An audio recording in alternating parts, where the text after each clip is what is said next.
Hey everybody, how's it going? Thanks for tuning in. So today I want to talk to you about my first year as a vegan. So it was today, last year, 1 year ago today, that I made the decision that I was going to become vegan.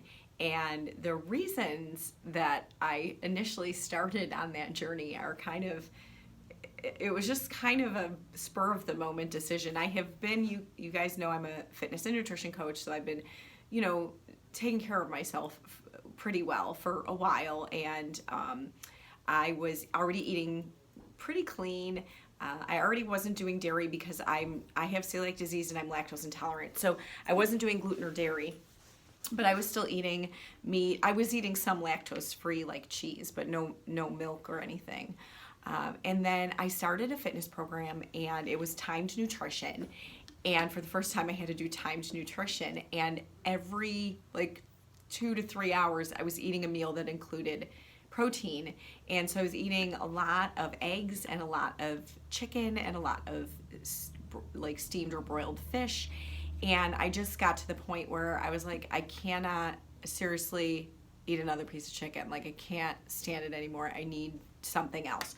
So I found out that there was a vegan meal plan option, and I thought, I'm just going to try it just to, see what it's like. And everything on the list I liked. It had beans and lentils and tofu and edamame and things like that to be used as your protein sources throughout this workout program. So I decided I was going to try it for the 80 days of that program and just, see what happened. And I started to feel so much better within like 2 weeks. So the first week or two was, I think I was detoxing a little bit. So there was a couple of days in the very beginning that I remember feeling a little almost like mild flu symptoms for about 2 days when I first started. And then that went away, but I was still having like some gas and like bloating and stuff, I think, from the beans, which a lot of people think they can't eat beans because that they got gassy or they feel bloated. But once your body adapts to the amount of fiber that you're taking in, that goes away. So that only lasted maybe a couple of weeks, and then that was no longer an issue, which was great, and my husband was, very happy about that. So anyways, so I decided to just stick with it longer than the 80 days because I felt great. I was getting good results. I never felt, you know how after you eat a big meal and you feel like you have to unbutton your pants because you ate too much? I never get that feeling anymore. I always feel satisfied. I don't walk around hungry, but I also don't feel ugh, or like I've overeaten or, fluffy. So I decided it was going to become more of a permanent lifestyle. And I've never said, and I told my husband, I don't know if this is permanent. I'm not going to ever say I'm going to be this way forever. But as long as it's working for me, I'm going to continue it. But I did start doing research because I wanted to make sure, since I do work out pretty heavily, and in fact this year I'm doing my first competition. I'm doing a bikini competition in July, so I'm currently in the muscle building phase, and then I'll start the lean out in about a month and a half or so.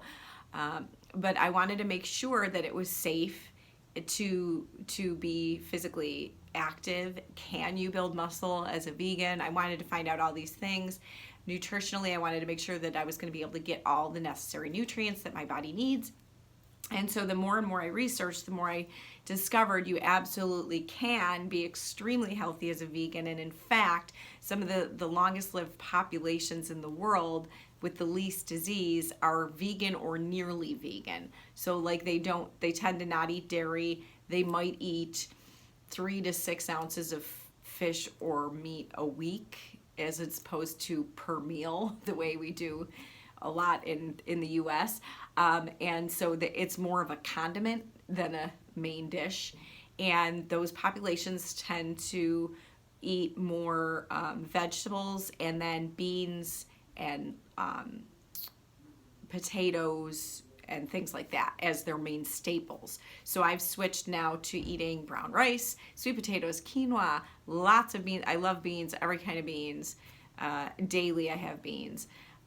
So I've found plenty of other protein sources, so I don't and it's funny because that's the first question people ask when they hear that you're vegan is, where do you get your protein? And protein is in everything, first of all. Second of all, we have an over obsession with protein in this country for some reason. No, there's nobody that's protein deficient. Everyone is getting well more than enough protein, and your body can't store the excess. Your body can store excess fat, and your body can store excess carbs. Your body can't store excess protein, so you just eliminate it into the toilet. So when you're worried about bulking up on protein, unless you are a serious bodybuilder athlete, you don't have to even worry about where you're getting your protein. You're getting it in everything that you're eating. And especially since we tend to be meat and dairy heavy in this country because they, tell you got to have milk for strong bones and all those things. There's so much advertising and propaganda around those types of foods. There's nobody really that's not getting enough. And again, there is protein in everything. Vegetables have protein. The thing is, you won't get, if you eat a piece of chicken or you eat a giant bowl of broccoli to get the same amount of protein, you won't be able to eat all the broccoli. It won't fit in your stomach because it would be so much more, and the fiber is so filling. However, that said, like I said, we tend to overeat protein, if anything, in this country. So even when you're not focusing on where am I getting my protein, you're still getting enough. What we don't focus enough on is fiber. And I know fiber sounds like a boring word and something that old people talk about, but it's really a super, super important nutrient, and it's what our bodies are meant to have in abundance, and it's the one thing that everybody tends to be deficient in because we don't eat enough whole foods. We tend to eat things that are processed, or we eat animal products that don't contain fiber. Meat, dairy, eggs, there is no fiber in there. And so you need to get that from vegetables, fruits, whole grains, beans, those types of foods. So, and when you're eating something processed that came in a box in the grocery store with an ingredients list, it tends to have the protein processed right out of it, or I'm sorry, the fiber processed right out of it. So then there just really isn't much of any. So I will say that, how do I feel after a full year as a vegan? I feel fantastic. I have more energy. I never feel, like I said, bogged down. I don't get that middle of the afternoon crash kind of thing that a lot of people get. And I want to clarify, I'm whole food plant-based. You can be a vegan and you can eat Oreos and Coca-Cola and call yourself a vegan because those foods don't have any animal products in them. But you're not going to be very healthy if you do that. So my version is whole food plant-based. So I start with whole single ingredient foods like fresh fruits and vegetables, like beans and nuts, seeds, brown rice, whole grains, steel cut oats, those types of foods, as opposed to more processed things like boxed cereal or pasta and bread and those more refined carbs. And I tend to stay away from things that have added sugar in them, added colors or preservatives. I really do my best to avoid as much of that as I can. Not that I never have a treat here and there, but 99% of my diet is extremely clean.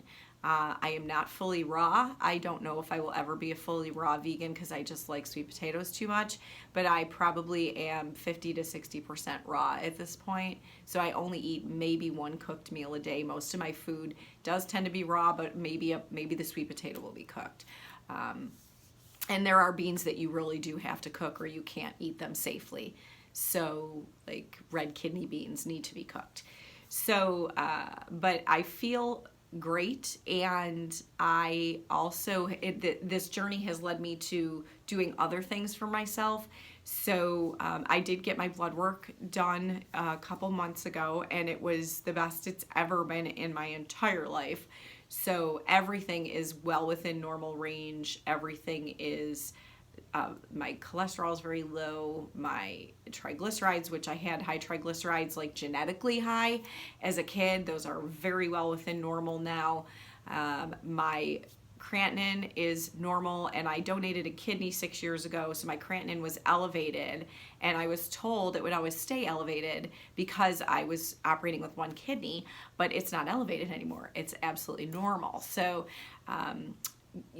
I feel great, and it's made me really delve into nutrition and natural things, and as opposed to natural remedies for things, as opposed to running and getting on an antibiotic. I don't really get sick. Like, I've had in the last year, I've had maybe a total of 4 days, like 2 days at one time and 2 days at another time, that I felt under the weather, like colds or things were going through my house, and my throat would get a little sore, or I might be congested for a day or two, but it never gets more severe than that.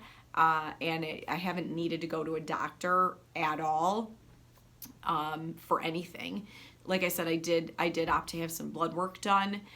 Just because I wanted to make sure if I'm doing this, because there are things that they say that vegans can become deficient in, like B12 and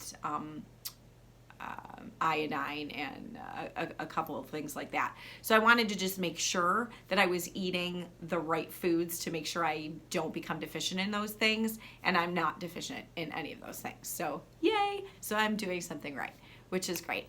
And the really great news is, because I've learned how to eat this way, well, there's a couple great things that are happening. Because I've learned how to do this and be healthy and stay fit and active, and I've researched making sure that I'm getting the right nutrients. My son we did blood work on my son and found that he had astronomically high cholesterol. He is adopted, if any of you don't know that, most of you do. He's adopted, and so it's genetic, but we don't know his medical history or his family history, so we can't delve any further into it than the fact that it's definitely genetic. But what's really great is, because I know what I'm doing now with this, I've been able to lower my son's cholesterol. In 4 weeks, we dropped it 45 points, which was awesome. It's still high. It's still higher than it should be. But because I was able to help him lower it that much and still maintain his health and wellness and make sure he's getting enough calories and enough fats for brain growth and all of those things, the doctor has given us a 6-month stay of execution before we need to take it to the next level, because she wants to see how much further that we can get his cholesterol down to hopefully within normal range, because I really don't want to be, he's 9, and I really don't want to be putting him at 10 or 11 or 12 years old on cholesterol medications, because every medication has side effects. So I'd rather not do that if we can. So that's been one of the great things that's come out of this journey that was an unexpected perk. Another one was that I made a decision that I need to help people learn how much you can control your health through nutrition, how much power you have over the health of your body, and now and in the future, based on what you put into it today. And it has made me make the decision to go back to school to become a certified nutrition practitioner. So I just began my course. It's going to be a 1-year course, and I can start taking on clients after 6 months, I believe. So that's super, super exciting. I'm really excited to be able to help other people take care of their bodies through nutrition and learn the power that you have to stay healthy into your elder years, and that it's not inevitable that you're going to get the family disease or whatever genetic thing is floating in your family. It's not inevitable that you're going to get it too. There are things you can do to prevent it, and there are things you can do today, right now, that will make you feel better in a week if you start making those small changes. So I'm super, super excited to be announcing that I'm going to be moving in that direction and helping people with nutrition. I'm so excited about it. And so that was the other thing that I kind of wanted to announce that is happening in my life right now. And so the other thing is that the influence that I'm having in the people in my life, and already, without being certified yet, my family has agreed that we don't have dairy anymore. They drink almond milk or soy milk. They still want their meat, but they're much more agreeable to me reducing the amount. So here's something you can do if you want to just reduce, because animal products are connected to diseases in a lot of ways. Certain ones are actually on the class 1 carcinogen list, like processed meats like bacon and sausage and hot dogs and lunch meat and those things, but others are also, they do tend to long term, the more you eat of those things, the more risk you have of developing cancer and diabetes and those types of diseases. So anything you can do moving in the direction of reducing that a little bit is always a positive thing. So I've been doing things like making burgers or meatloaf with half venison, which is super lean, and it's also antibiotic free and free range and grass fed and all those things. And I'll use half beans like in the mixture, like mash them up, and everybody still loves the taste of it, and they're cool with that. So I'm reducing some of that in their diet and replacing it with more fiber, which is always beneficial. So that's been great, knowing that my family they're listening. They tease me a little bit, and some things they refuse to give up, but they've come a long way, and it's gratifying to know that my kids are going to be healthier in 30 years because of things that I'm teaching them right now. So that makes me feel really, really good as a parent. Another thing that has gone on over this past year is I decided to go off the pill. The doctor had put me on the pill, and I think I did a video about this already in my YouTube channel that you can check out. But my doctor had put me on the pill after my twins were born, and it was a permanent, like, you didn't do the placebo days. Because my mom died of ovarian cancer at 52 years old, he wanted me to not ovulate. So I was on the pill for 18 years, not realizing the side effects that would have, and just knowing that it was raising my breast cancer risk, but if it was reducing the ovarian cancer risk, I thought it was worth the trade-off. And so I did that for a lot of years, and I was starting to have pretty serious side effects from the pill, but I didn't know if I could go off of it safely. And finally, I did research, because I love researching these things. I love checking out the studies. You guys can always check out studies. Go to PubMed. That's where all the public, all the studies that are done on any subject are released to the public. So all the scientific or medical studies are there. So you can go through them. You don't have to take someone else's word for it. You can go find them, and you can weed through them yourself. So that's something, and especially if you're like sort of a nutrition nerd like me, it makes you more willing to spend the time doing that.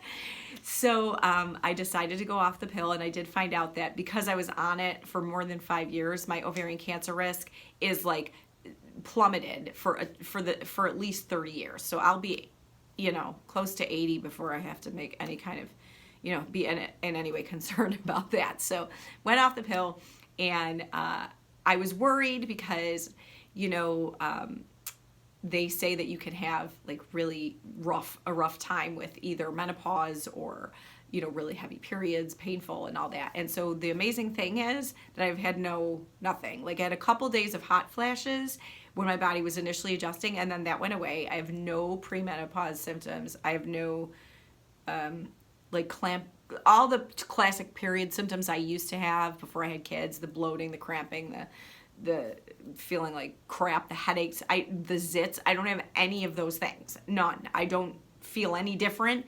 I don't bloat up and gain weight when I have my period. I just continue to feel good because my diet is so anti-inflammatory. I'm not creating inflammation anywhere in my body. So the natural processes are just happening without inflammation added, and I feel great. I feel awesome. So that's another little perk that I've had.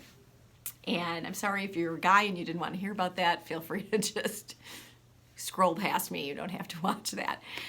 So that's another really positive thing that has come of this new lifestyle, that it's been these gradual changes over the past year, one little thing at a time, that have led me to be turning 48 next week and being in the best health of my life, feeling phenomenal, taking my family along for the ride, that they're all getting healthier as well, and becoming certified in nutrition so that I can help you get healthier too, on your own, without medications, without, treatments or surgeries or things like that. Not that those things are never necessary, but there's so much you can do to take care of yourself with nutrition before you ever have to, start thinking about those things. So anytime you can do the least invasive thing and just eat better, I say that's the best way to go about it. So my first year as a vegan has been an enormous success, and I've gotten way better with my recipes too, because at first I was very limited. I pretty much lived on lentil salad